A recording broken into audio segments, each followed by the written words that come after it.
It just, something It's 10 to 10:30. Yeah. They go, It was really the perfect time. It was a quiet winter. I didn't sit on the desk. It actually worked out. oh, that's easy, you're able to get your head to work too. I only missed the week of work.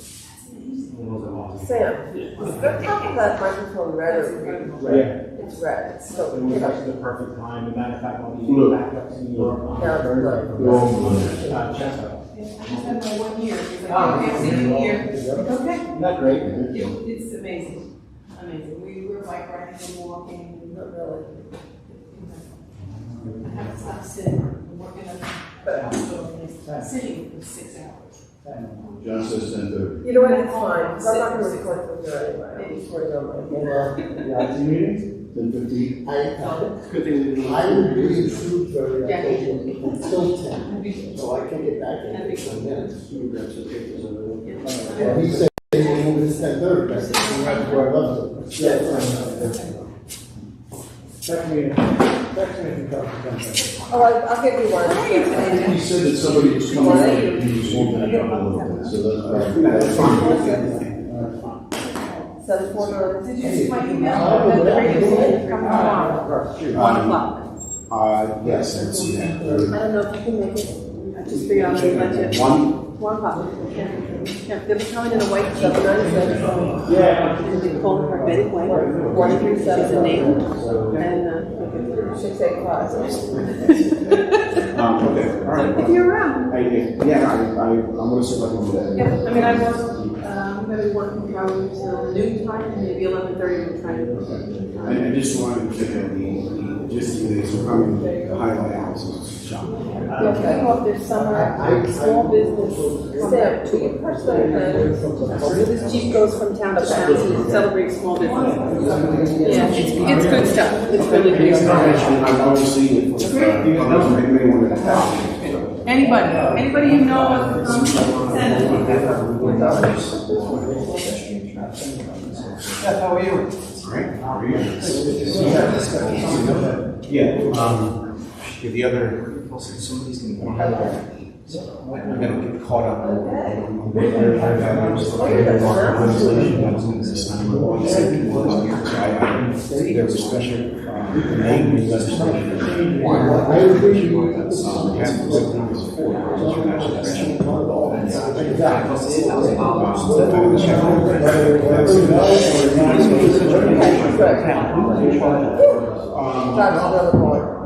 This part, I guess I'm not ready. I can see it on social media.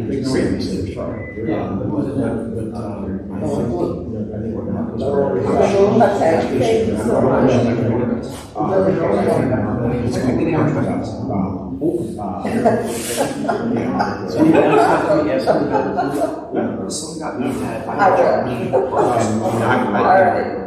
I haven't, I don't know the words that are right. I can remember. No, this still works. You guys have to remote in and we're. Then it's a matter of so the general. I'm controlling it first I know laptop. that I can't control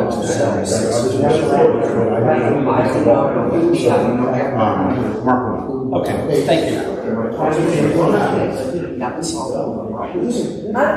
It's working with the mouse and the keyboard. The mouse is not. And either keyboard. I find it hard to sleep at both the battery side on both. We've had this conversation. I was You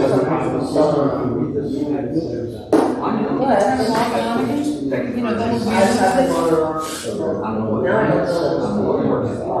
Because I just wanted my face. When I turn this one, We're trying. when I hit it that way, I go like, then it goes off. The battery. I was wondering that I was working on that. yeah, if you put batteries in both of them around the same time.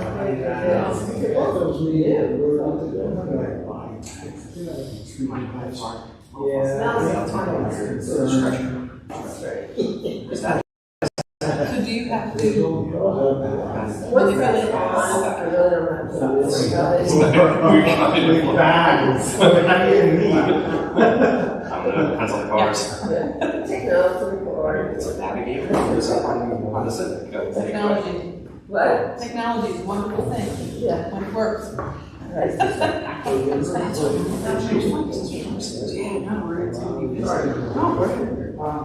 rules do we have against people vending on the parking lots?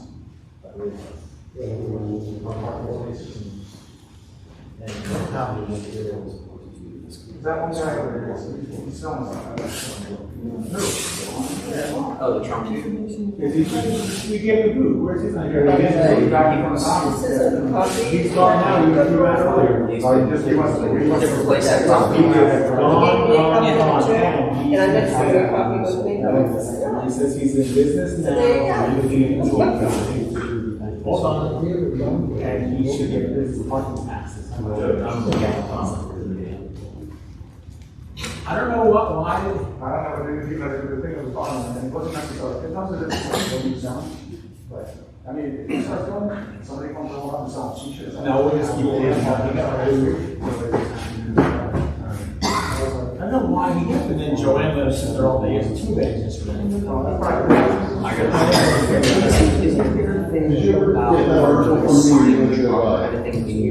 I wanted to put that website, it came up. So I emailed it to everybody. Oh, thanks. These two things, I don't know when Mark's coming in. These are not on the agenda, these are special events things. That, these are two special event things. Oh, the other one is something that Kirk Ferralski wanted to use the basketball court, special events, didn't want to approve it to council. Why it has to be done at the same, the proper summer will be over by the next year. Yeah, I don't think that, he said, send it to council, Mark, did it, special events. So these are them, they're not on the agenda because you can bring them up if you want. Same thing, because all the Trump fans will be out, and all saying, and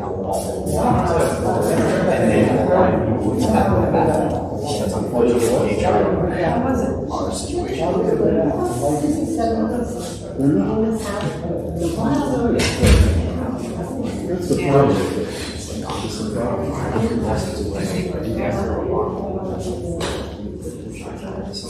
That's the problem. Middle of the road person. You are right, because they have these huge swings, but these ones pay attention.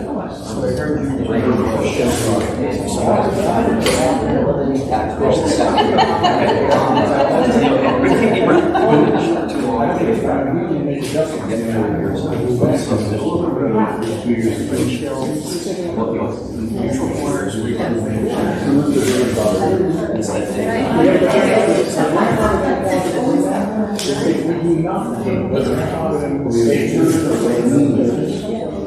Changing the rules and regulations.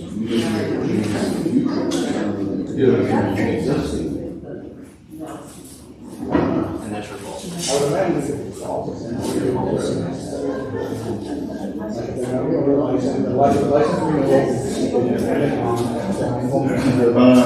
But the agency gives you that authority. You don't have that authority. You've been on vacation for a while. Well, anything to anybody else. Yeah, everything is good. I have one report. Thanks for asking. I don't think they're all. Thanks, Roger. Hi. Yeah. Hold on a second. Nice to see you back.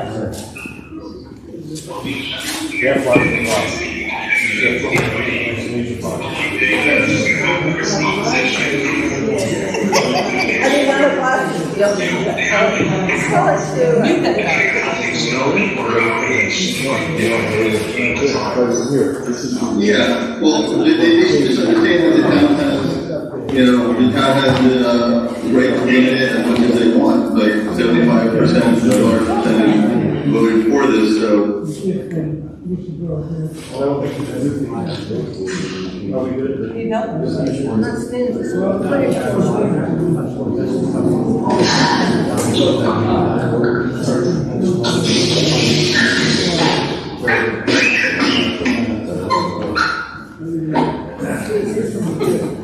Let's go.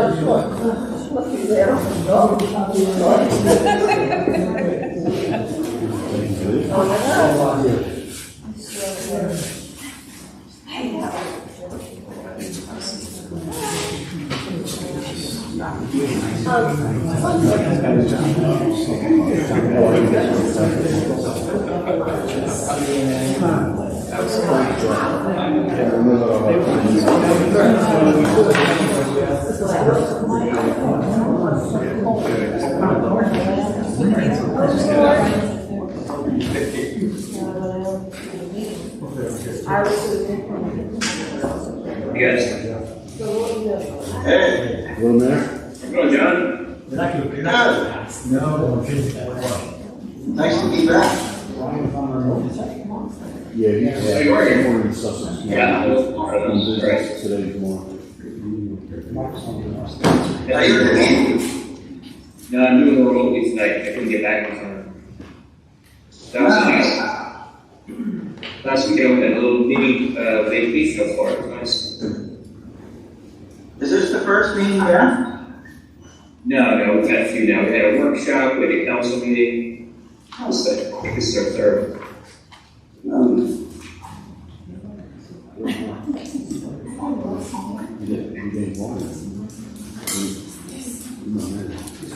I have to try to get over there. 20th, please.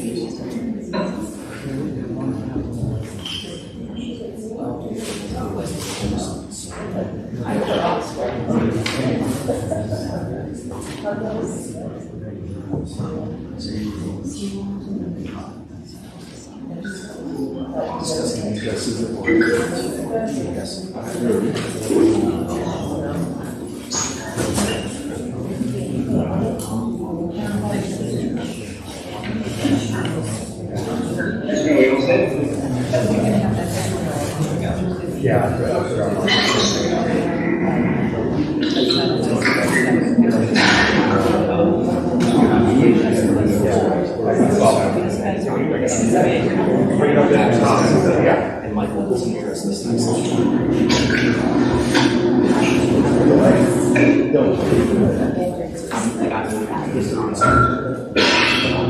Chris, are we ready?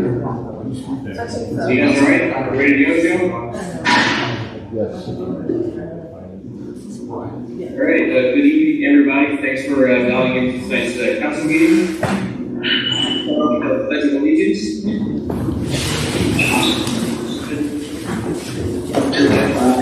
To the United States of America, and to the republic for which it stands, one nation, under God, indivisible, with liberty and justice for all. Good evening, ladies and gentlemen. This meeting is now called to order. In line with the Borough of Seabright City Compliance with the Open Meetings Act, I wish to advise that adequate notice of this regularly scheduled meeting was sent to the Asbury Park Press and local newspapers on January 4, 2021. In each instance, the date, time, and location of this meeting were provided in the notice. This meeting is open to the public. Roll call. Councilmember Birdsall. Here. Booker. Here. Helena. Here. Dylan. Dominic. Here. Lexi. Here. And Mayor Phillips. All right, first up will be remarks from the audience, and I do want to ask that anyone who wants to speak to the two ordinances regarding cannabis, you'll have an opportunity when we read the ordinance, so you can, if you want to hold your comments to them, it might work out better. But aside from that, anyone on the call that can be heard, you have up to 3 minutes to address the governing body. Please state your name and address it. Floor is yours. I have some questions. This is John Schwartz, 24 Longview Way. Yeah. I was wondering if we had an update on 3 things. The bulkheads, plastic ordinance, and what's going on with the habits and Manhattan. Well, Joe, we can make this up. And with Mad Hatter, it's pretty straightforward. They're on the abandoned properties list. So as the process goes along, they still have an opportunity to restart the project. Otherwise, it's in motion and it's on that list. I believe the plastics ordinance is in effect now, correct, Joe? Yes, sir. And you want to comment on the bulkhead? What specifically in the bulkhead? You mean any damaged ones or any ones that need repair? Yeah, I was wondering if we had sent any letters or made any progress to get people to fix the bulkheads. So Mayor, we just awarded that contract at the last council meeting for CME, and I just asked Joe. Joe says he doesn't know when they're going to be going out, but they should be going out soon. So there's your answer, John. And that's the initial inspection. Right, that's the initial inspection. And it's forward to us. Yeah. All right. Thanks, John. Any else in the call to be heard? We have someone here, Mayor. Okay. Go ahead. Michael Schmento, Sands Beach Club. I'm actually here speaking on behalf with their approval of Chippewa and Surf Rider as well. Over the years, we've had issues of pedestrian bicycle traffic coming through our parking lots. In the off-season, obviously, a non-issue. It has been a particularly dangerous issue for us with the pedestrians, bicycles, skateboards, electrical, whatevers. First and foremost, it is an element of private property. But what ends up happening is you have people going the wrong way of flow of traffic, in and out of our entrances and exits, and showing to all of us minimal regard for other cars and other our customers. We have had first aid calls. We ended up in a courtroom because someone came off the splash pad the wrong way through traffic of Ship Ahoy's parking lot. They crashed into the fence that separates us and Ship Ahoy, and they sued us. And while we prevailed in court, we had to spend $1,000 to have an attorney represent us. I don't know what more can be done. Chief and I have had conversations about this. I guess I'm just prevailing upon you for any kind of help, be it social media, be it anything. We don't want an unsafe situation. We don't want to erect permanent structures. We would really just like an element of regard for safety from our fellow residents and tourists. What's happening? They're coming down the splash pad and just going straight into the parking lot? Coming right through Dow's parking lot, going around either side of our fence, through our parking lot, but they're also, and then continuing on into Surf Rider. Right. But they're going in both directions, and they're going in and out of the exits, entrances. Sometimes they cross at a crosswalk, sometimes they don't. But you're talking about at times people going the wrong way through traffic. Cars are backing up. They do not see a bicycle coming 20 miles an hour the wrong way, as well as people not paying attention and crashing into various fencing, parking bumpers, whatever, and it becomes a very big safety hazard on all ends. I see the chief is here, and I know you want to say something. So I've been out there with Mike before, and I know we've talked about this, and we've actually taken in that splash pad right there, literally barricaded the entire thing off so no one can actually pass through it. And that will tell you they will go right around onto the private property, right back into the parking lot. So even though we can put barricades, cars, you name it, we've had on the end of that splash pad. It goes on, they come onto the private property part, as Mike will tell you. I'm on an earlier meeting.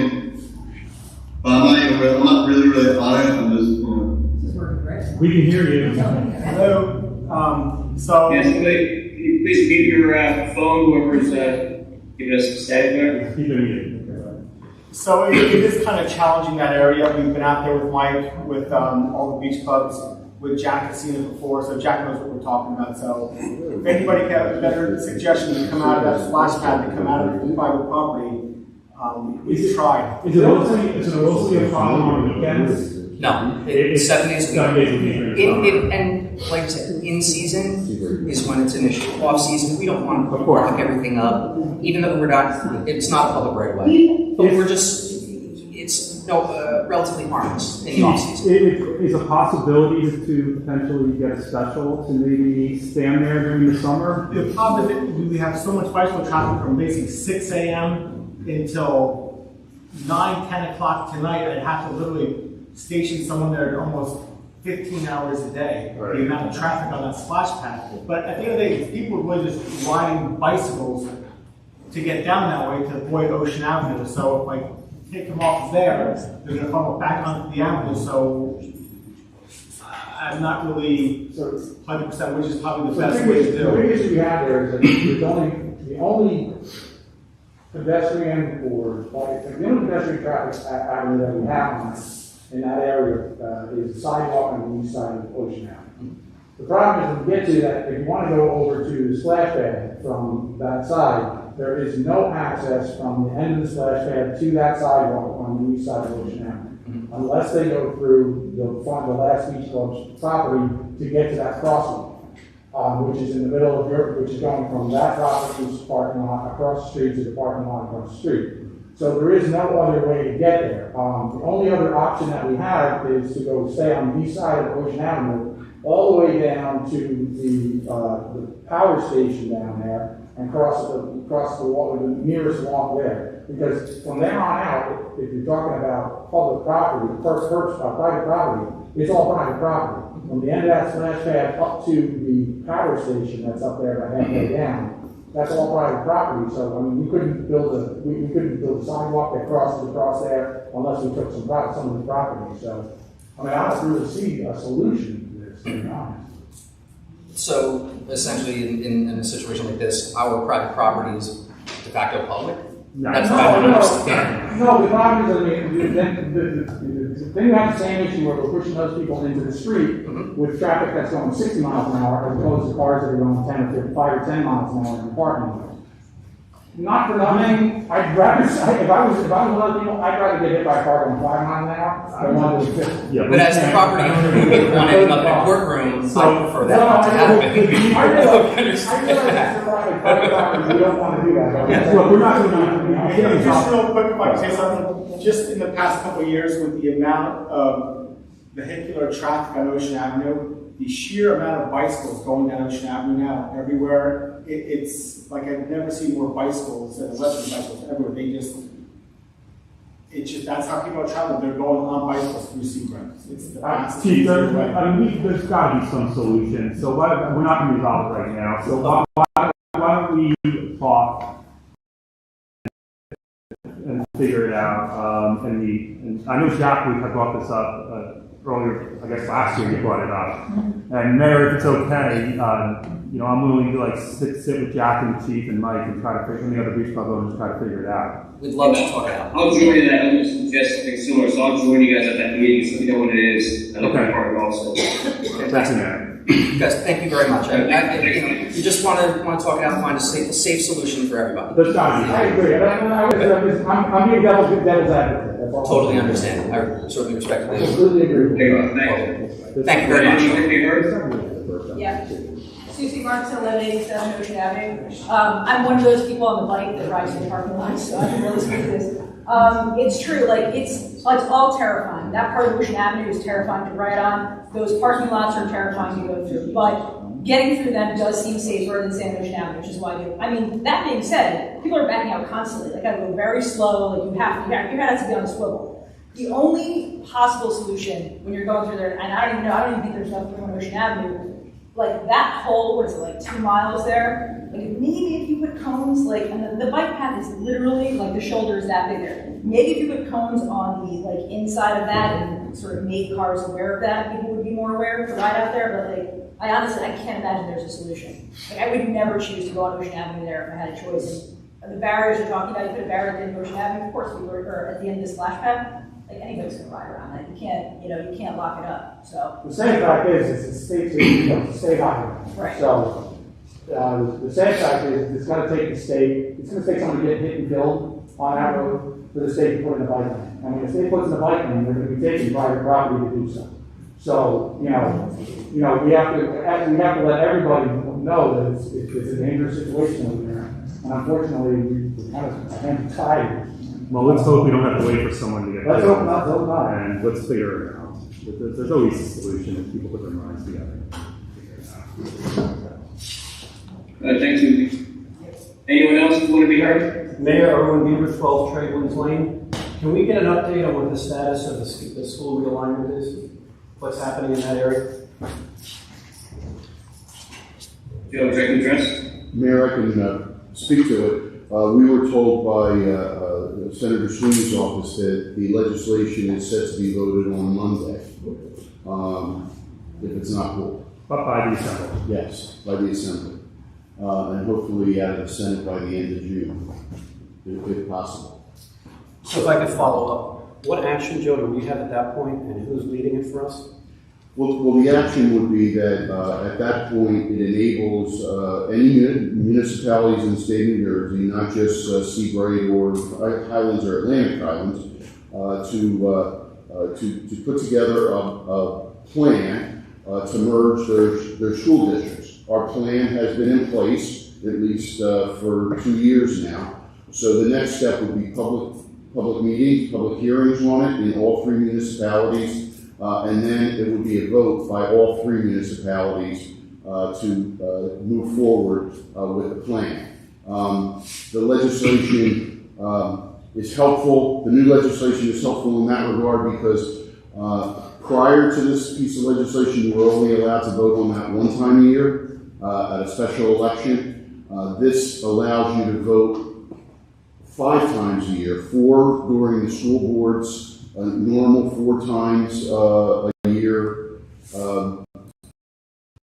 elections and a general election. So this year it would give us, if it passes in June, it would give us an optimum time to test our people and find out what they would like to do in the November general election after several public hearings. Okay, just to follow up, I mean, this is such an important issue for this town from a tax-based perspective. Is there a task force in place here in town with somebody leading it for us? Well, you've had that, you're on it, Jack. Engineer Killer's on it. Education committee? Yes. Booker's on it. So we have not necessarily a task force, but a council committee that will put together the scope and the agenda for our residents to take a look at. Okay, thank you. Thanks, Arlen. Would any of us like to be heard? Lynn Shapiro, 22 River Place. I just wondered if there was an update on the farmer's market? We're working on it. Sorry, what was the question? She wanted an update on the farmer's market. It's being worked on. Yes. That's Good morning. I actually had conversations with one of the vendors just very recently, and it's being worked on. Is there a start date? No, we don't have a start date yet. Would anyone else like to be heard? Yes, Chris Doxey, 9 Church Street in Seabright. Getting back to the Mad Hatter, I know that it's on the list, or going on the list for abandoned property, but in the It's on the list. It's on the list. It's on the list. Okay, good. But in the meantime, who's responsible for buttoning it up, cleaning it up, and making it look a lot better, or a little better even? Anybody? The property owner is responsible and remains responsible. And Still owned by the property owner. It's the property owner's responsibility to clean it up. I know as recently as yesterday, they were served a new notice by the code enforcement officer to take certain action. Okay, so they're aware of that? Oh, yeah. Do they have a drop dead date at which point? Well, I think the notice from the code enforcement officer, I think, gave them 7 days to take certain action. But the abandoned properties list that's a process. It's on the list. Mm-hmm. But there is a legal process. I read the information on that, yeah. That has to, and it is moving forward. There's a limited amount that we can do at this point. We continue to ask the property owner to at least take minimal actions to clean it up and button it up. But and they continue no to ignore it. Continually. And this is another summer, yet another season. No What question. happens if they don't comply? So the abandoned properties ordinance ultimately gets to the point where you can give the property to somebody else to clean it up. And that's why we're engaging that process. Can you? It's the only remedy available. We cannot go onto that property on our own and fix it up. We have to correct me if I'm wrong. I mean, we don't have that right. We don't. Do we have a bond? Do they have a bond with the town? Their bond deals with the project that they had approved. So they posted a performance bond. Right. And the borough actually took the cash that they had posted with the town and used it to construct the sidewalk, reconstruct the sidewalk. Right. And So, the bonding company is, at this point, is not responsible for the situation at this point because of where we are in the legal process. So you Is there can't anything left in- force the bonding company to finish the job. so we're sitting here and they're just riding along and just ignoring the building, and it's a horrible sight. I was at Rory's the other night and I looked over. I actually changed my chair so I wouldn't have to look at it. Chris, we agree with you. And, I mean, we're doing what we can do. Right. There has to be another way. But You just can't. there isn't. If there was, we would do it. So they have 7 days to do this, and then what if they don't? Like, what's the next step? Well, as Mr. Lexington said, ultimately, the borough can take control of that property and turn it over to somebody to finish the project or redevelop it in some way. But we have to go through the process, and we're doing it. It's time consuming, and it's procedurally rife with all different things that can be done. They filed an initial appeal. We had a hearing with the construction official. They now have the right to appeal at the Superior Court. We're going to have to go through that process before we can get to the point of taking control of the property. And that's a state-created process. It's not our process. So we're stuck in it. And it's complicated on purpose.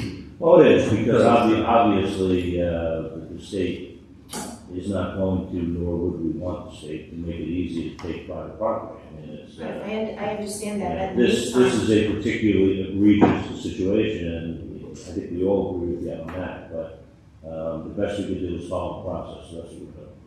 And it's lengthy. I'm sorry? It's lengthy. It's a Oh, yeah, lengthy it's process. lengthy. And it's not only the fact that, the courts have been closed essentially for 15 months.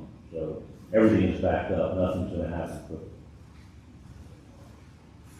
Thanks, guys. Anybody else like to be heard tonight? All right, so move on to our consent agenda. Would anyone like to make a motion to approve the items on this consent agenda? I'll make that motion. Mark, can I ask a question? For the renewal of the 2021-22 liquor license, it has the Mad Hatter included for next year's liquor license. Can we not approve that, depending on their cleanup situation? Can we hold that out?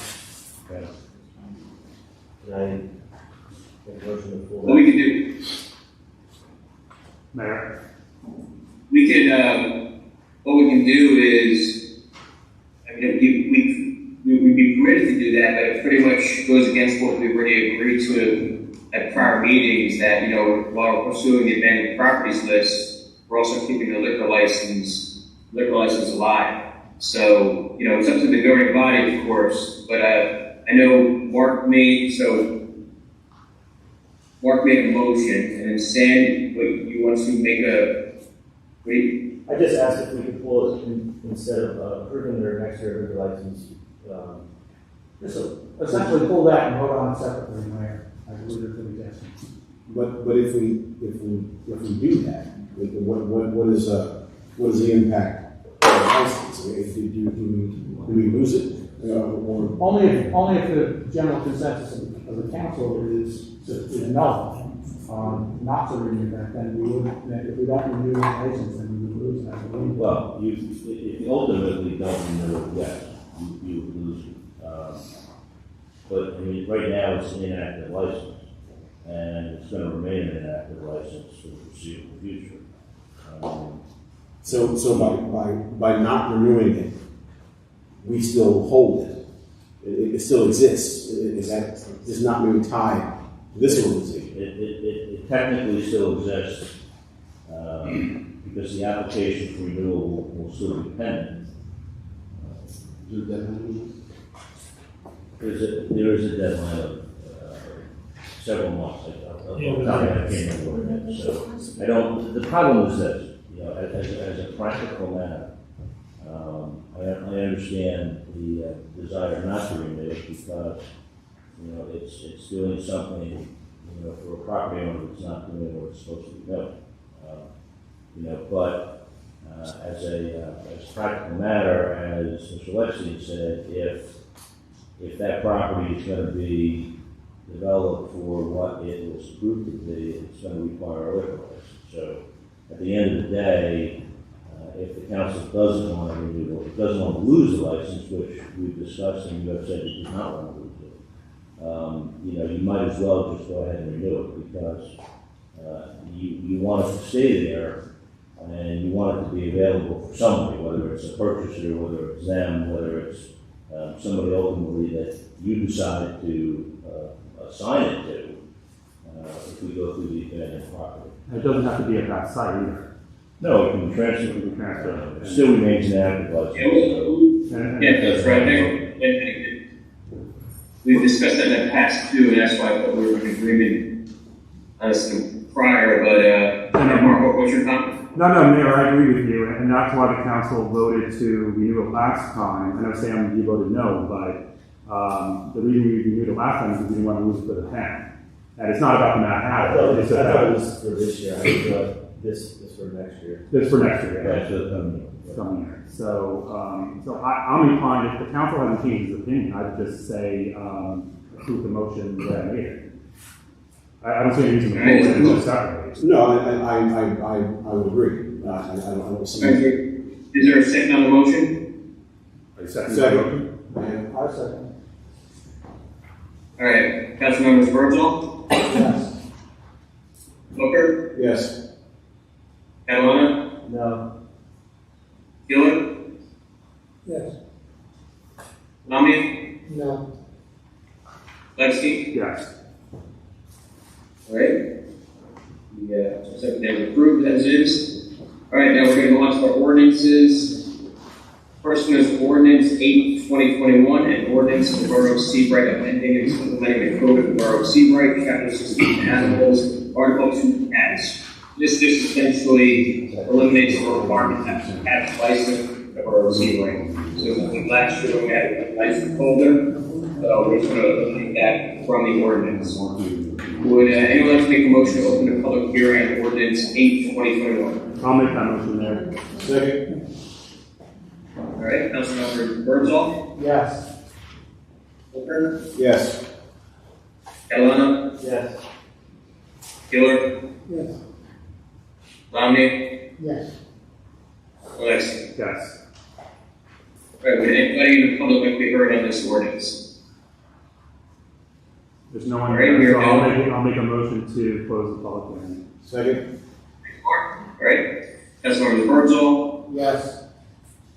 Booker, Yes. Catalana, Yes. Giller, Yes. Lamia, Yes. Alexi. Yes.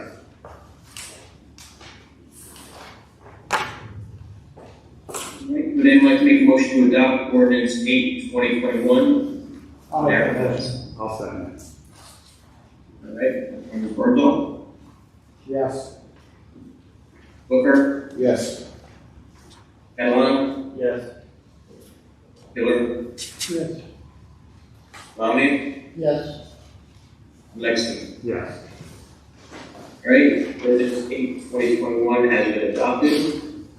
On to Ordinance 9/2021. An ordinance of the Borough Council of Seabright amending Chapter 130 Land Use of the Code of the Borough of Seabright to permit the operation of one Class 5 cannabis retail business within its geographical boundaries. So before I open the public hearing on this, we'll make a motion to, I believe based on what we discussed at the last public meeting we had, that the consensus will likely be to carry this to a future meeting and not approve it tonight as a permitted use at this point. But that being said, it's our understanding that a majority of the governing body is in favor of this, which is not this time, just because of that we don't know enough about all the rules coming out from the state, so we need more time to research that. That being said, would anyone like to make a motion to open the public hearing 9/2020? I'll make a motion to open the public hearing now. Second. All right, Councilmember Bertzel, Yes. Booker, Yes.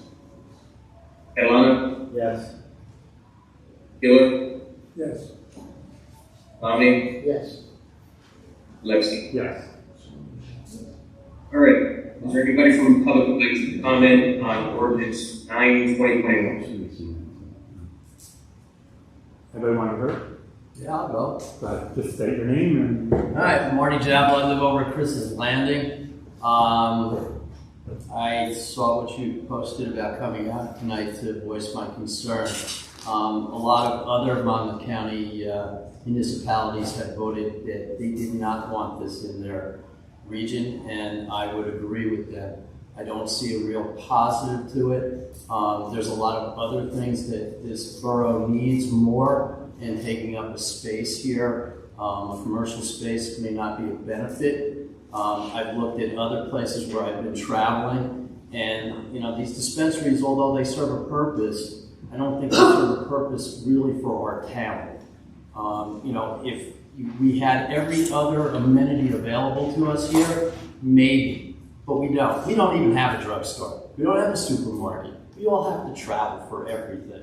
So I just see this as just a real, it's probably more going to be a nuisance than it is going to be a benefit. Thank you. Thanks for your comments. Would any of us like to be heard? Yeah, Susie Martin. How much does the town, what does the town benefit? What's the tax break, or what's the money you get back from the cannabis industry? And do you know? Yeah. I know approximately 2%. 2% of all sales. That goes to us. Plus on top of fees that we charge too. So a significant amount of money. Right. So that does seem like kind of benefit. Okay, thanks. One. Thanks, Susie. Yep. Anyone like to be heard? Yeah, Joe Rowan, East New Street. Once again, along with other people's concern, other towns around us are voting no on this issue. Seabright, having been here since the 70s, has crawled up from where we were to where we are. And if we want to equate ourselves with an upper crust, if you would, I hate to say it like that, because we were here a long time ago, town, it would be a detriment to that progress. And on top of that, we do live in town. And I was here before Rory's was Rory's, and before the Mad Hatter was the Mad Hatter, as it stands. And you can't control the drunks and inebriated people on the streets at 3 in the morning now, and if you get them stoned, there's less of a chance. You come sit on my deck from 11 p.m. to 3 in the morning, on a weekend, Friday, Saturday night. It's ridiculous. And I'm sure the police chief would bear me out on that it's just out of control, and to allow people to get more intoxicated and on something that you can't, it's too long-armed, from my opinion. Thank you. It's my understanding you're not allowed to go around and just smoke weed anywhere, even though it's going to be legal, correct? They're doing it now. Yeah, they are doing it now, but that's without suspension, with or without. They're doing it on the carpet. This is public comment, it's not public debate. Mayor, if I could make 2 observations, just to sort of focus the conversation.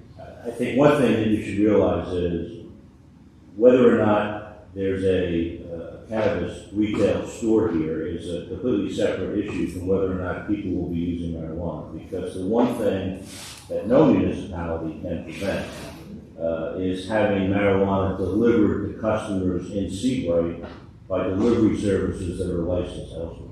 And there will be delivery services that are licensed elsewhere. So the subject of consumption in general is not really the issue.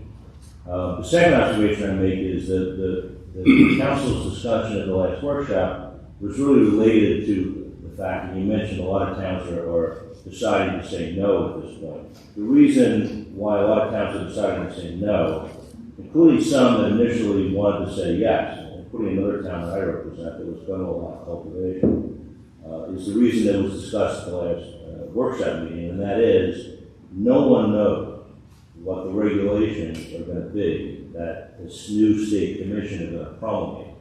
This is unlike a lot of other things where the local municipality has control. For example, alcohol beverage licenses. That statute gives a lot of control to municipalities. This statute gives no control to municipalities in terms of the regulations. The only decision you can make is whether or not you allow a licensee in the town, and if so, which license and how many. The state makes all the other decisions, and we don't know what those regulations are going to be. So we don't know what, you can't tell what a retail store is going to look like, or act like, or operate like at this point until we see those regulations. And unfortunately, the state put a time limit which forces municipalities to make a decision by August, but we're not going to say by August. So when you say a lot of towns are acting, what they're doing is they're saying no, because if they don't by August, then they can't say no for the next 5 years. They're saying no, and they're saying, let's wait and see what those regulations look like, and then we can always go back and permit something. But if we're going to prohibit anything, it has to be done then. So that just kind of put it in context. But if you said no, then you can come back and say yes. You come back and say yes. But if you say yes now, you can't say no down the road. Exactly, not for 5 years. So any license. And they don't know what the rule's going to be. You don't know what the rules are. That's the big problem, I think, that local governments have.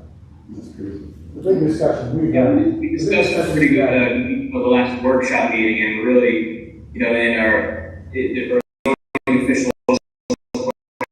quite a few gaps in history and guidance that we've had to even permit this to begin with. So, thanks for your comments, and Roger, thank you for your feedback also. You're welcome. Mayor? Is there Mayor? Yes. I just want to just go back to our previous meeting, because there was a lot of confusion about the 5-year rule. Can you opt in? Can you opt out? When I just want to make sure that our council is clear in that if we prohibit it now because we don't have enough information, we reserve the right, if the council was so inclined, to revisit that at a later time, not necessarily having to wait 5 years to come back and look at it, because there was confusion on that. But I think you said in your memo that the League of Municipalities' position is that that we would have the ability to revisit that. Yeah.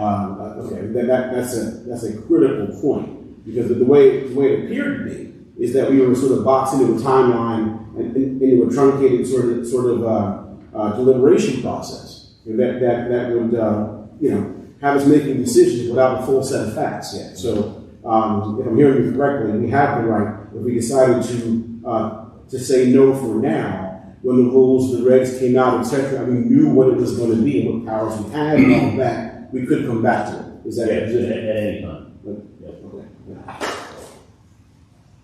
And thanks, Jeff. Is there anything else you'd like to be heard tonight on this ordinance? Chris. Brian, it's Chris Dobson again, 9 Church Street in Seabright. I just think that Seabright has been through a lot. We clawed our way back after Sandy. We have become a beautiful town, a nice town. Everybody wants to live here. You can tell that by the houses being on the market for 3 hours and being sold.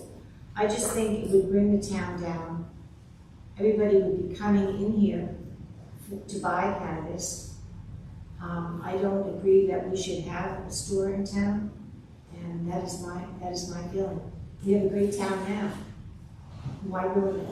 And I think it will ruin it. One point of clarification, if I could, Mayor, so that, and again, it would appear to me that we're sort of, we're I can't speak for the council members, but I'm in favor of buying us some time. I think that makes some sense. But I want to make sure the public understands what the intent of those who are looking at this, what the intent is to potentially look at what we call a grab and go option, which means no consumption, there's no food and drink at the establishment. It literally is, you go in, you buy you make your purchase, and you leave. And they take it home. There's no consumption area, there's no seating, there's no food and drink. It's grab and go.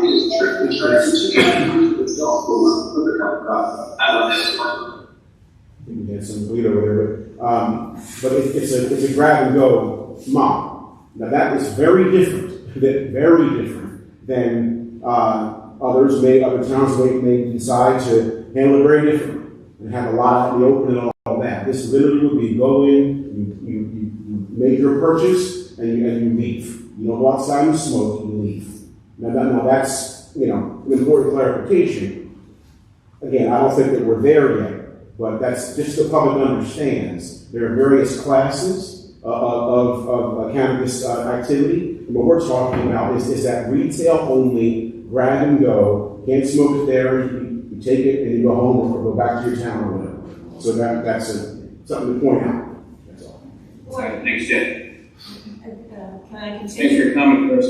Okay. What if you're going to Seabright? You take it back to your town, Seabright.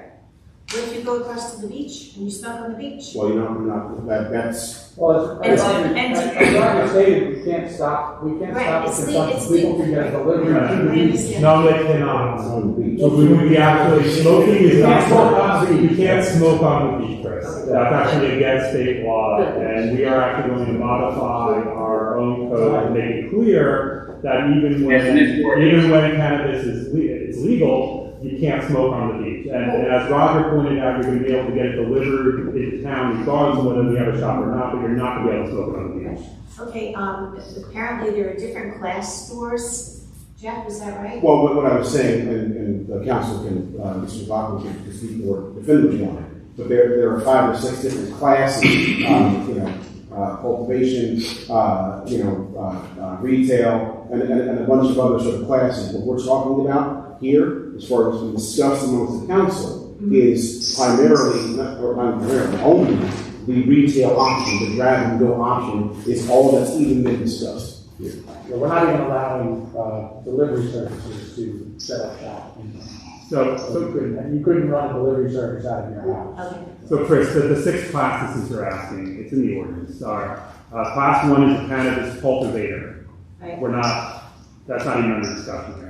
The class 2 is a cannabis manufacturer, we're not even discussing that. Class 3 is a cannabis wholesaler license, again, we're not discussing that. Class 4 is a cannabis distributor license, we're not dealing with that. Class 5 is a cannabis retailer, that's the one we're talking about, is class 5. And then class 6 is a cannabis delivery license, which we're not allowed to prohibit, right? We can stop the actual delivery service from being in our town, but we can't stop someone else from delivering into our town. Right. Because it's legal. So if someone wants to order Domino's cannabis, they can go ahead and there's nothing we can do about it. The first 4 classes are all industrial zone. Right. So we don't have an industrial zone in Seabright, so it's not even up for discussion in Seabright. Right. The discussion about the consumption, it's not just smoke. I mean, there's gummies, there's brownies, there's all that sort of stuff. So that stuff's going to wind up on the beach. Okay? I mean, yeah, it could be there anyway. I agree with you. Well, like Roger said, we can't stop it. No, and I don't expect somebody to be standing there trying to, frisk people, seeing what they got. That's not what we're going for. But, at this point, when we're looking at this, I mean, other than the money, I don't see a real positive to this. We travel, like I said, we travel for almost everything else in this town. I mean, it came up a couple times regarding the number of alcohol or bars in the area and issues that we have with alcohol consumption in town already and that type of thing. If you think about it in this sense, this would be the only business in this town that we actually make money off of. It would be the only business that we make money off of. Now, granted, it's still, you do have the inebriation problem, but I know I've known people that are stoners and I've known people that are drunk. Right. And I tell you this much. I'd rather have the stoners. I agree with you. But we also make money off of cell tower. We make money off of taxes. We make money off of a lot of things. that doesn't mean we need to make money off of everything. I understand that. My other conversation that we had with the rest of the council, one of my comments was, the state is only going to issue a set number of licenses. So the sooner you get in front of the 8 ball essentially, the more chance you have of actually getting one of those licenses. Now, granted, we could approve this tonight and say we want a license. There's no guarantee that we're going to get a license, that we're going to get a licensed distributor or a retail shop here. There's absolutely no guarantee. We might have somebody that, first of all, the other thing is, not too many storefronts in town. That's true. You know, I mean, I can think of maybe 1, maybe 2 that are on the fence where, something might come in. There's no guarantee that, a license, somebody might, first of all, it's probably going to take over a year to get a license from the state. Then, once they get the license, there's no guarantee there's going to be a storefront available for them to actually open up a store in Seabury. So, the longer that we postpone it, other towns around us may jump on that bandwagon, which is fine, but then they're taking our money, our taxpayer money, which 75% of our taxpayers did vote yes on this. They did approve this on the last election. So they're taking our taxpayers' money and moving it to their town and making 2% profit on that margin. So think about that. No, I understand what you're let's say, for instance, Highlands, and they weren't on the fence about it. They weren't so don't say yes. They actually said no. But if they get a license, then they're going to be the only game in town if they have to get one. And I think there's a difference between voting yes on that ballot question. Then my suggestion might be vote no now as the council. Then let us put it to a referendum for us in town and let the people who live here say, do we want something in town or not? That's different than saying statewide what we should do. And Marty, just so you know, I had suggested at the workshop, we actually have a ordinance that's going to follow this ordinance to ban it. Okay. Which we're actually going to introduce tonight. Okay. So I think that's the route that we're headed down. Okay. And again, what that allows us to do, and that can be a permanent ban. Decide what it's going to be, what's going to be revisited once we know more. But it buys us time. Yeah, if we don't want to do, I don't want to do anything until I know what the regulations are. Oh, I don't think we can just be talking about it until we know what the regulations are. That's my personal opinion. I was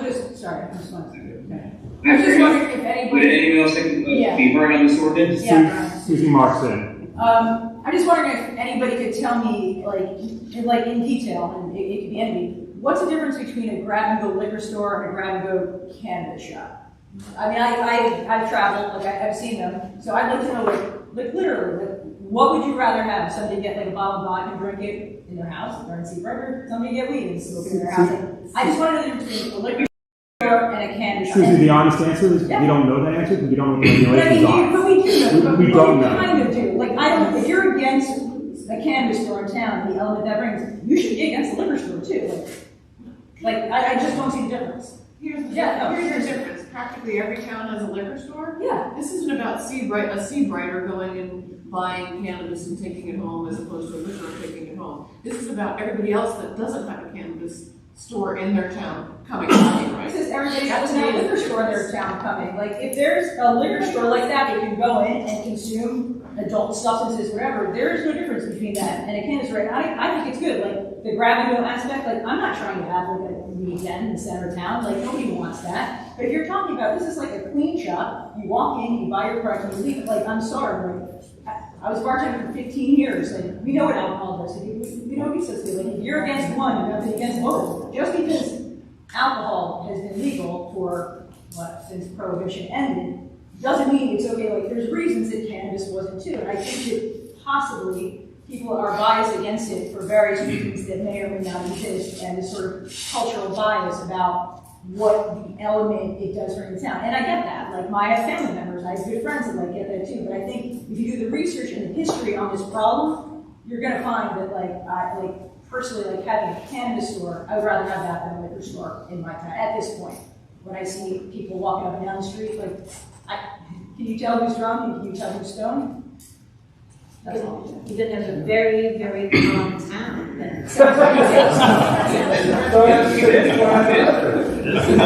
Comment on the fake period, I guess. Yeah, anybody else? Joe Williams, New Street. in your discussion amongst yourselves as a borough council, could you put consideration and research into how a cannabis store may affect property values in the downtown area? Because if you live over there or over there, it doesn't matter if you one bit, but if you live in these 6 blocks, it may, and that's something I think if we're going to referendum it, we should be advised of that information. I know it's down the road. That's a legitimate point. On the front edge. And then if we do not approve it, then you're losing your 2%. Just charge a buck more for every car, you make $1 zillion and nobody would care. You can charge $10 more for every car and nobody would care. They pay anyway. And we won't care, we live here. So. Well, the people who are paying for it wouldn't care. No, I mean, but that's, there's a lot of taxes like that. Your hotel taxes, your airline, taxes. They don't care about what they are for, they're trying to lower the tax rate in town. Right. And charge a couple dollars more for each car, parked in the lot. Right, exactly.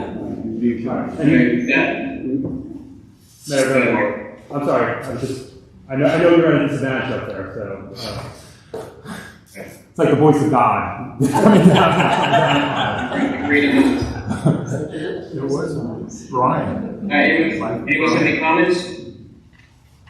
One more. All right. No, we have another one, Mayor. Go ahead. Is it okay to stand right here? Yeah. Let me put my back to you, Chief. I have a little bit of some notes. Can we just need your name and address? Yeah, I'm just saying I'm going to be reading through some notes to keep this as quick as possible. My name is Stephen Maynard. I'm one of your Rumson residents. And I spend most of my free time here in this place that I love so much. I'm here to comment on Ordinance 092021, the cannabis ordinance. I commend the council for even considering this without banning right away. As someone mentioned, 76% of the people in town who voted one way or the other did vote to legalize cannabis. Didn't mean they voted to have a shop in town, but they did vote to legalize it. The ordinance, as it is written, would allow for one highly regulated, safe, and responsible dispensary in town. I understand that the council is also considering adopting parts of Freehold Borough's ordinance, which restricts it. Even though there's a little bit of unknown about what the state commission will do, there is Freehold Borough, for example, restricted it to the time it can be open, etc. And as someone else mentioned, this would be an opportunity for the borough to implement the 2% tax, which could be a tremendous amount of money.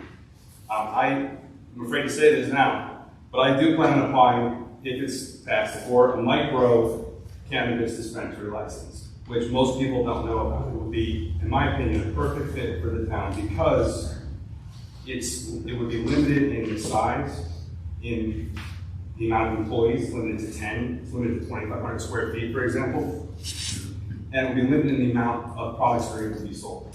So it would be restricted in that regard and be very small. Now, I keep saying someone, I don't remember her name, someone mentioned that just if the borough supports it, doesn't mean that the state commission will support it, the Cannabis Regulatory Commission, which is known as the CRC. So even if the town supports it, the CRC has to support it. And there are certain things that the CRC looks for. A microdispensary has a better chance of obtaining a license. Excuse me. And for someone to apply for a micro license, the person has to live in the borough or in a neighboring town. So it kind of keeps it a little more personal. More personal, I should say. I'm going to try to keep this as short as possible. One of the things that the state commission looks for in these licenses is it's very big on racial diversity and social equity in business. It has to be equitable. And that's in the law itself, and also the CRC has mentioned this many times. Now, I'll briefly speak about, I promise to be responsible, I'm a potential applicant, so this is really what an applicant would look like. I'm just going to go to my next screen. Thank you. So essentially, if this were allowed, I would be applying for the micro license I mentioned, the scaled license.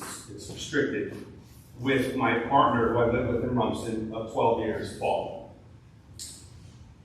He happens to be Asian, and the reason that's important is because the state commission really wants wants someone with a diverse applicant. That's just in the law. So we would have a higher chance in that regard. Yap is also the well-respected dentist with multiple practices and has a DEA license and runs a meticulous practice. We have meticulous home. The gentleman mentioned, I have allergies, I'm sorry. The gentleman mentioned about living in a higher end area. We get it. We live in Rumson. We do everything we can. We're in a construction project right now to make everything beautiful and meticulous. And that's essentially how the store will look. It's not what people think about people smoking and raging out and all this nonsense. I would never allow it to begin with, but a lot of those things are against the law. But I lost my place. Essentially, like, if we were allowed to have a cannabis dispensary here, and our application was selected, it would be small, it would look beautiful, it would be highly regulated, and you wouldn't even notice. There would be no lines. We wouldn't allow long and reasonable lines. We would coordinate with a dispensary service, for example. I'm sorry, a delivery service that's one of the license types, and Mr. Lecter mentioned. If we had to keep people from coming in, but I thought about this over the weekend. The people who will be coming are the people who are already here. 11,000 people. That's from Monmouth Beach, Seabright, Fairhaven, Rumson, Little Silver, Bowdoin. Yes. A lot of these people come here to the beach clubs, to the bars and restaurants. The target would be people who are already here. And to the extent that it would bring people from areas that someone mentioned, I think, about maybe certain areas,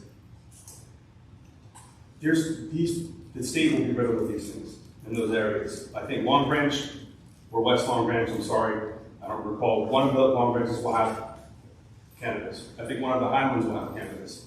I don't think it would create this need for people to come racing into Seabright from out of town. I just don't see it. I'm almost done. You know, I'll mention this too. If we were to apply, this were legalized in town, and we applied and we're granted a license, you know, it would be what the people wanted. It would look beautiful, like a beach team. We would work with the police department if the police department wanted to work with us to make it as safe as possible. There's a lot of studies actually that show that neighborhoods that have cannabis dispensaries are actually a little bit safer because of the level of security. It's bank security, there's cameras, there's sometimes armed security. I'm sorry, I'm not focusing on it. There's sometimes armed security as well, and it makes it, there's studies out of California to that effect.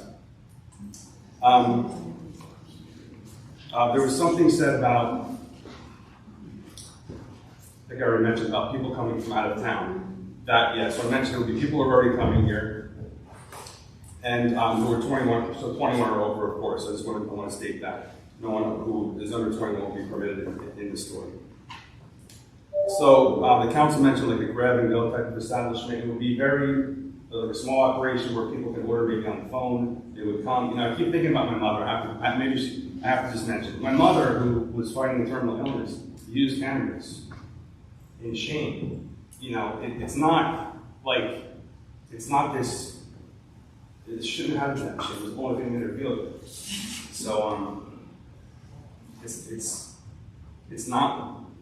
People think this 1930s propaganda where people are like, reefer madness. That's really good.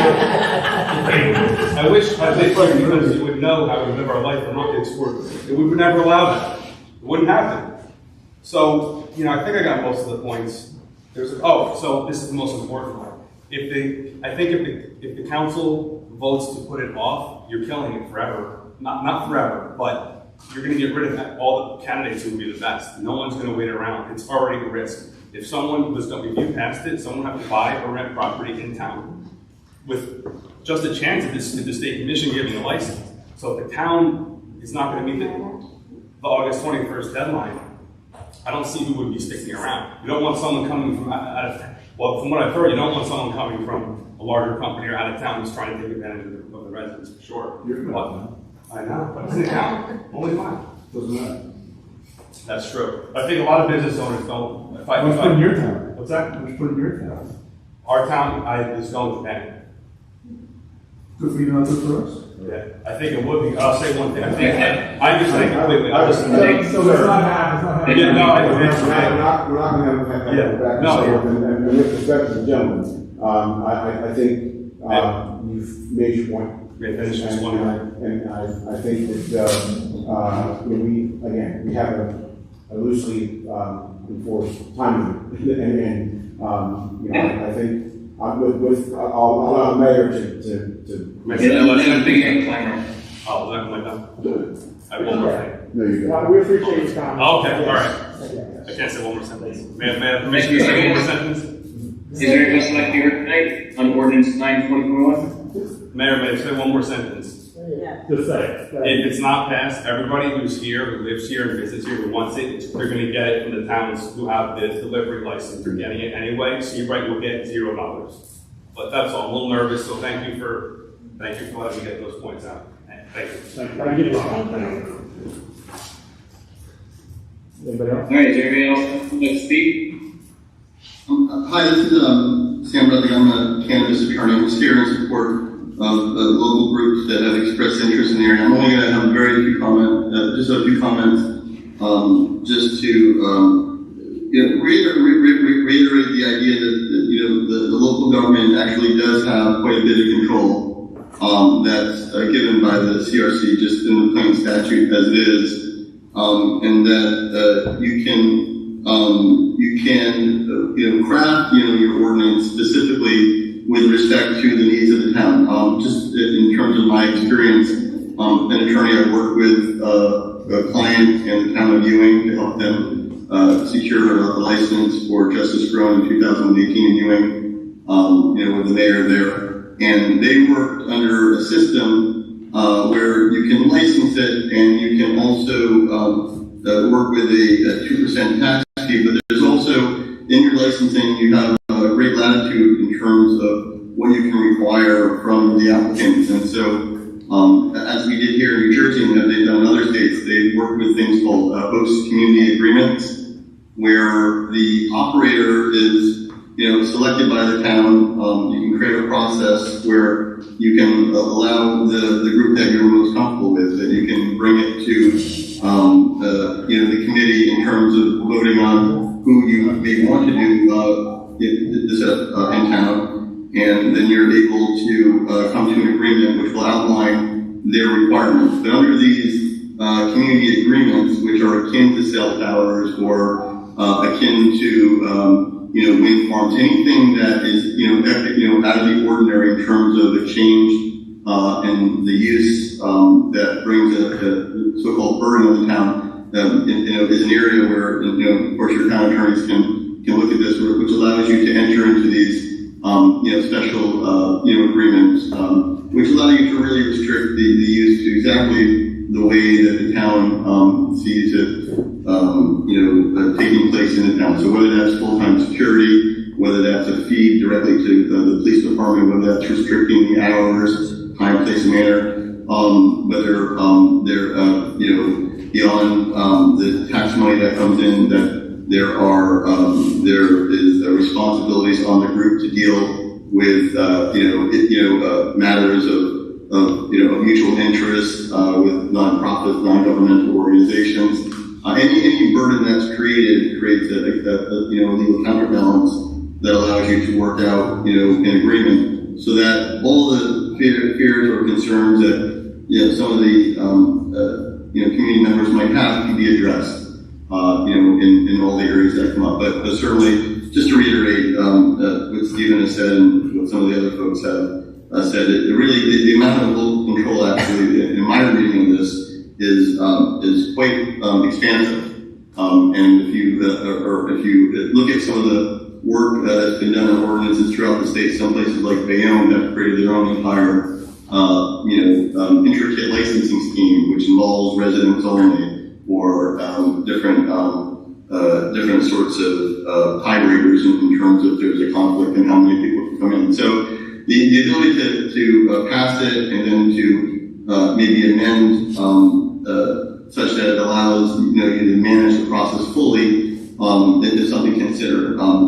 Whether or not there's time to ban it and then reconsider it in the period between, say, the 21st of August and an application period that could be 30 days later, that's a question, for the council. There would be concern if there was a ban and then the community came back and approved at a time after an application period closed, because then the opportunity would be missed. But is there the ability to ban and to allow once the community has all their ducks in a row prior to the application process?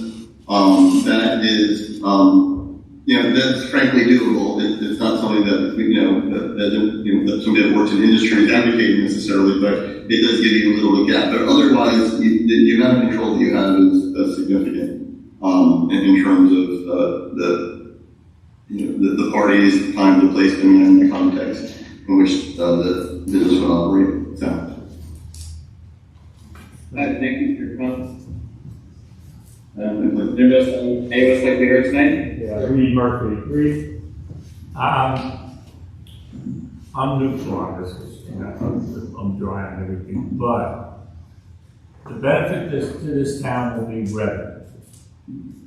And you can all say, we don't need any more revenue. That's horse hockey. I've worked 30 years trying to keep this town afloat. We shit revenue, and that's what we have. We've got good revenue coming in now from the beach, from the parking lot. A small retail business, I don't think is gonna hurt us. This isn't like, as they said, reefer madness. It's a retail company coming in to open up. I prefer it being local. Somebody who could smack around a little bit. And the other thing, I think it's going to be inobtrusive. I truly believe that. I think it's going to be somebody will come in, buy a bunch of joints and go their way. But anything you can do to help the retail in this town, you want somebody coming in here in the winter. We've all lived through winters here. Where there's a hot dog sold every 2 weeks, and that's the retail business in Seabright in the winter. So there's a lot to be thought of here. As far as cannabis itself, it doesn't bother me. I've never seen a fight break out at pot parties.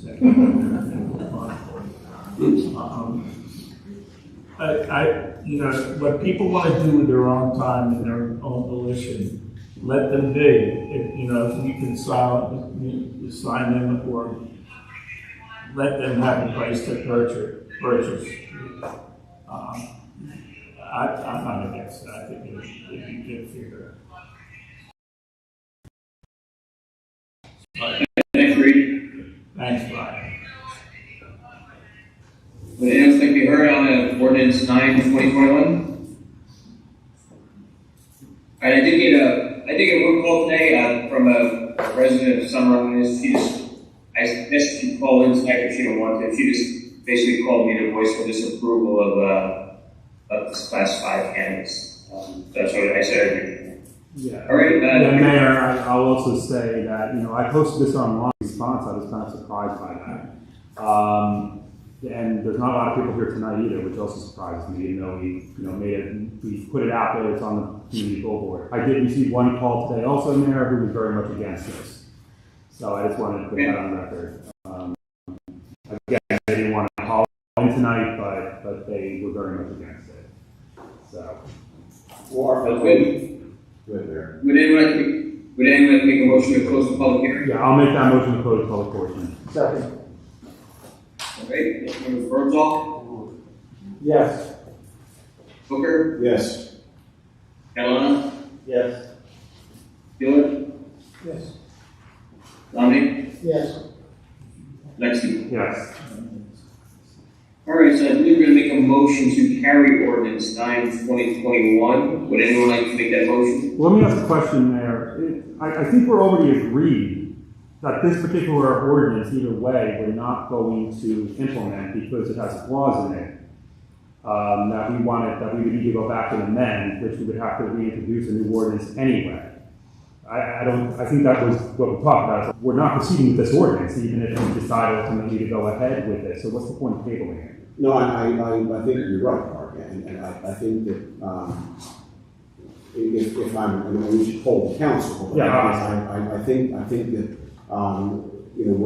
we're not ready to move this forward. And and with the understanding, as Roger said, that if we do say no, quote unquote, for now, that we have the right, if we get more information, to be able to make a determination at some point down the road, you know, the market conditions notwithstanding, that we would have the ability to go do that. Right, and there have been towns which originally went ahead and outlawed these facilities, then have to go ahead and re-outlaw the facilities because the law changed when the constitutional amendment went through. And for all we know, if we did adopt this tonight and the regulations go in and something in this ordinance is against the regulations that they put into effect, we would have to adopt a new ordinance anyway. Well, that's the whole point. I don't really think that is an issue. If it's a moving ball that we need to keep tweaking, then I'm okay with it. I don't necessarily think that you should just assume that everyone is just ready to push this off. I agree with Sam. I think we should vote on this as it is right now amongst council. If the vote is, if the vote passes, then it's passed, and we don't have to vote on the other one. If it doesn't pass, then we vote on one that's abandoned. I'll make a motion to deny the ordinance. Based upon what we said earlier, that I'm not comfortable voting on any ordinance that I don't know what the regulations governing that use is. My point is, if we vote on it as is, we can always polish it. I don't know that. All right, there's a motion on the table. Is there a second? All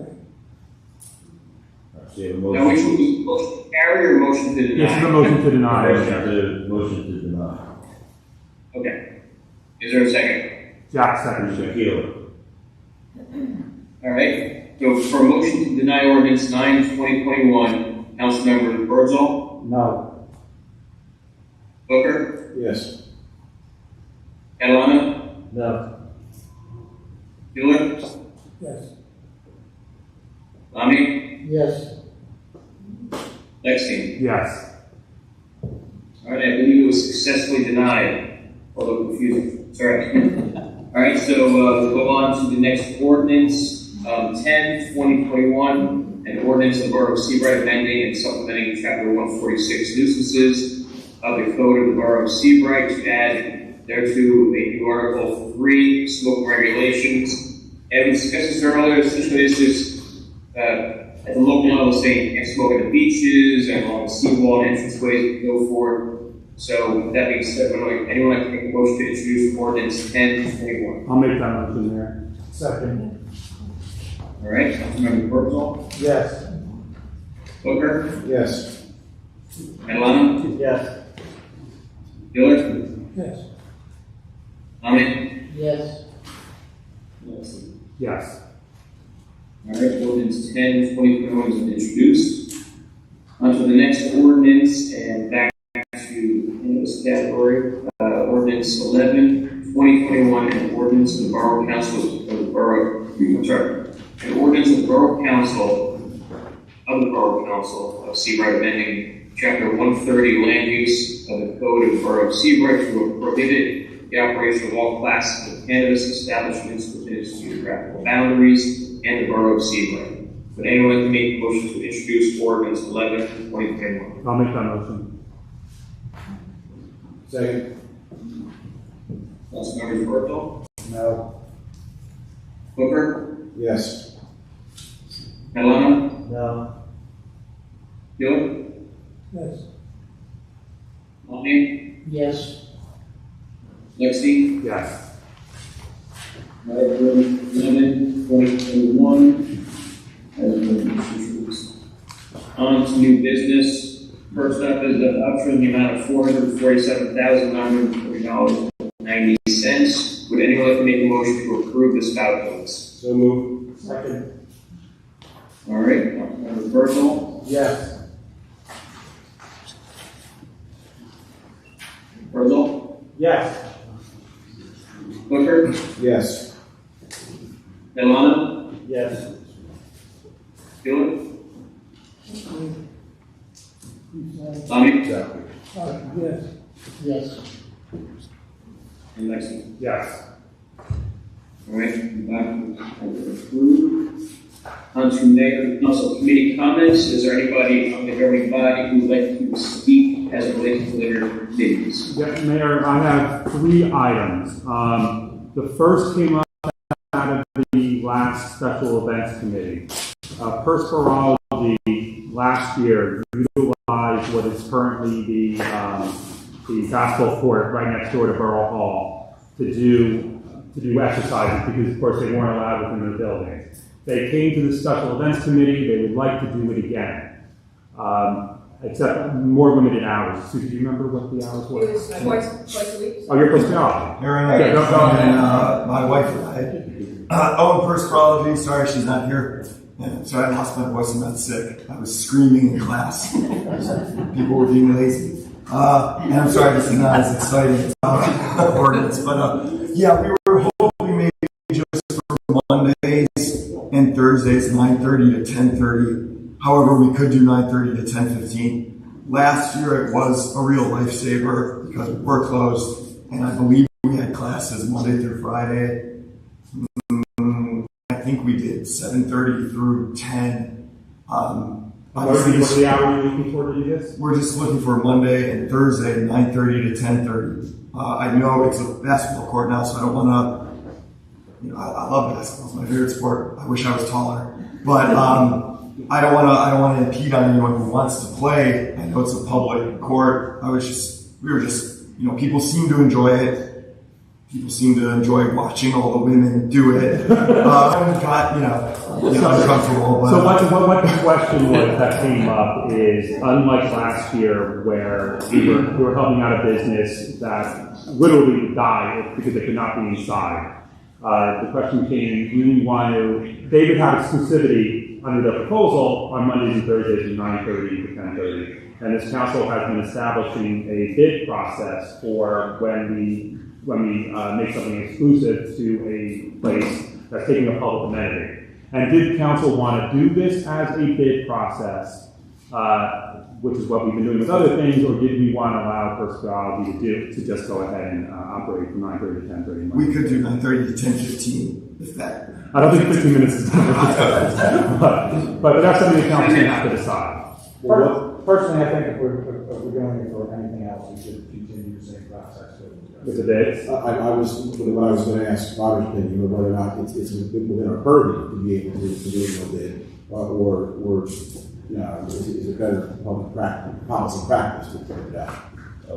Policy practice, if it's going to be an exclusive use, then it should be subject to bid. Yeah, I mean, clearly no one can play basketball from Monday to Thursday, 9:30 to 10:30. It would be very awkward.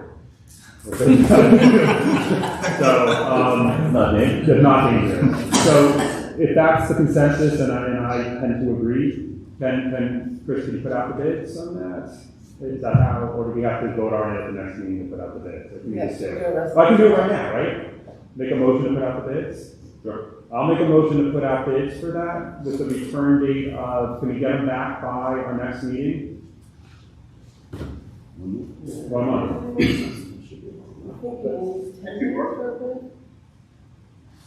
But we're not going to have a meeting until the next meeting anyway, so. Anybody want to second that? I'll second it. Good. All right, no. Protocol? Yes. Booker? Yes. Catalano? Yes. Miller? Yes. Monty? Yes. Lexi? Yes. All right, it's really well. That was an interesting, committee update. Anything else? No, I'm not done. I had 3 things. So Chris, just make sure First Biology obviously gets the bid package when you have it together. So well, that was my next question. Not savvy with all the terms here. What does this mean exactly? That's going to go out for public bid. We're going to advertise on the website that there is a public bid available to utilize the basketball court in the morning hours from 9:30 to 10:30. Just Monday and Thursday. just Monday and Thursday. Yeah, most likely this will be a formality, but as our attorney suggested, we just have to do it. And you'll be told that you have to make a bid of how much you want to bid, and then theoretically you pick the highest bidder for the position, and then you do get exclusivity at that point. Okay, and we've done that for everything. It's like yoga, basically everything we've done. All right. Second thing was, and I'm going to turn to Chris on this, the Teeter House. Can you just, because I didn't have time to really, that just came today. It was a request to special events. We just got it on Friday, and the event is next week. So it came in after our last meeting. They want to have a party by the volleyball nets for about 30 people. And they said they would be ordering pizza from Seabright Pizza.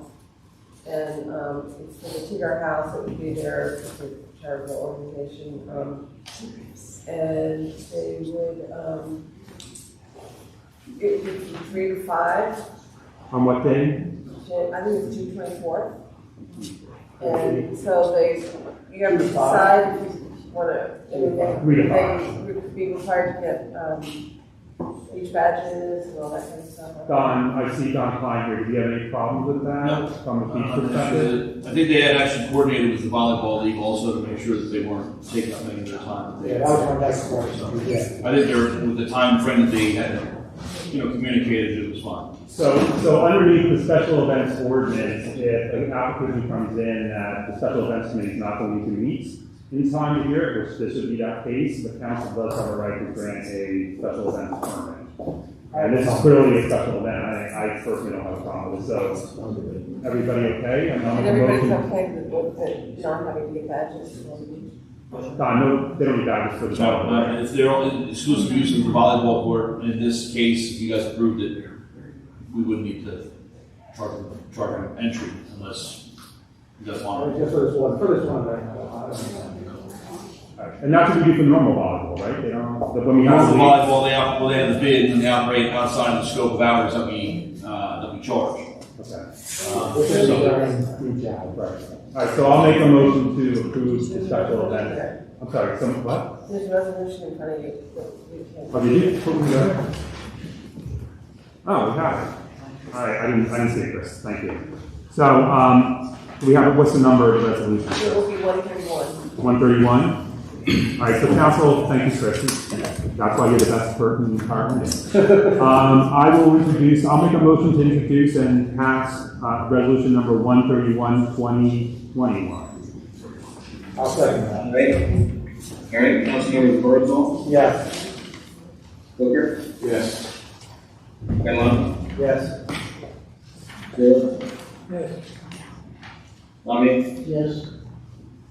Lexi? Yes. And then, Mayor, the last and final thing I have, I was approached by the firemen. They're currently, and they talked about this at the workshop. They're currently engaged in their raffle for the support drive. And what was asked of me is whether the council would allow the firemen to sell raffle tickets up along the boardwalk.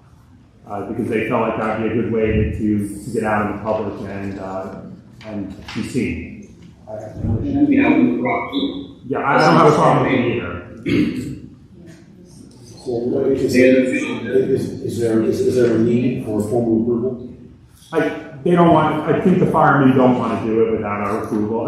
I think if anyone else is up there selling, the town would probably tell them you can't be there selling raffle tickets. So yeah, I guess they do. Well, they asked us as a courtesy then, and unless anybody disagrees. Yeah, I would make a motion to approve that unless someone disagrees. I'll second that.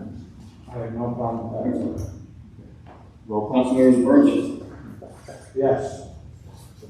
Booker? Yes. Fenlon? Yes. Bill? Yes. Lamy? Yes. Lexi? Yes. All right. I'll let the fire chief know that we approve that request. Thank you. And Mayor, that's all I have. All right, thanks, Mark. Anyone else have a comment? Yes, Mayor, I have a couple of things. All right, Jen. I talked to the court administrator today. Tomorrow will be the first day that the court office, which is now located on the former Fort Monmouth property, tomorrow's the first day the court office will be open to the public. You have to ring a buzzer and come in one at a time. But, however, the court sessions, the actual court meetings, are still restricted to Zoom. They need another month to get the sound system set up, et cetera, et cetera. But overall, the staff seems to be pleased with the way things are going. And Jack, do you know if they're still going to be Shrewsbury or they're moving to? no, they're at Fort Monmouth, so they're actually going to be in there. Okay, Yeah. good. I'm talking about the court itself. Yes. The court's going to be at Fort Monmouth. Great. They, I went to the last one. They have a little conference room, and just a couple of attorneys and that sort of thing. everything's on the phone and talking, Good. it's an involved process, so but they, it's a funny little, they had a contractor doing all the electronics, but another company bought out the contractor, and the state will not allow them to sign off on the contract until the merger is completed. Sounds like it should bring the municipal court, and that's so bad. Yeah. So anyway, we're working on that. Second thing, this Friday we'll have a safety meeting with the JIF, and Dominic will be here, and we'll hold it here. This will be the first time we have it in open session. If anybody's interested, have any comments, let me know. And again, 9 o'clock. 9 o'clock when? Friday. 9 o'clock This this Friday. Friday. Okay. And third and final thing I have is just if you happen to look in the current issue of the Municipal League, the magazine, the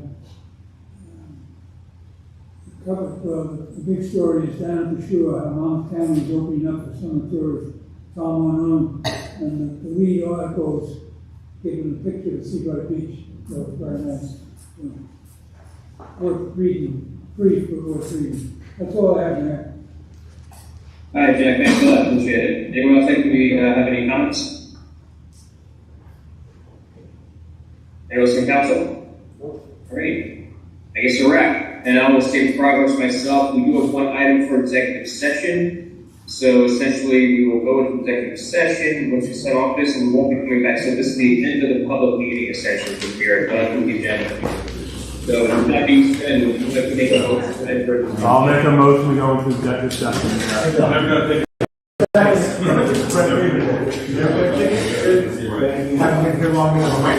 I think, did anybody second that?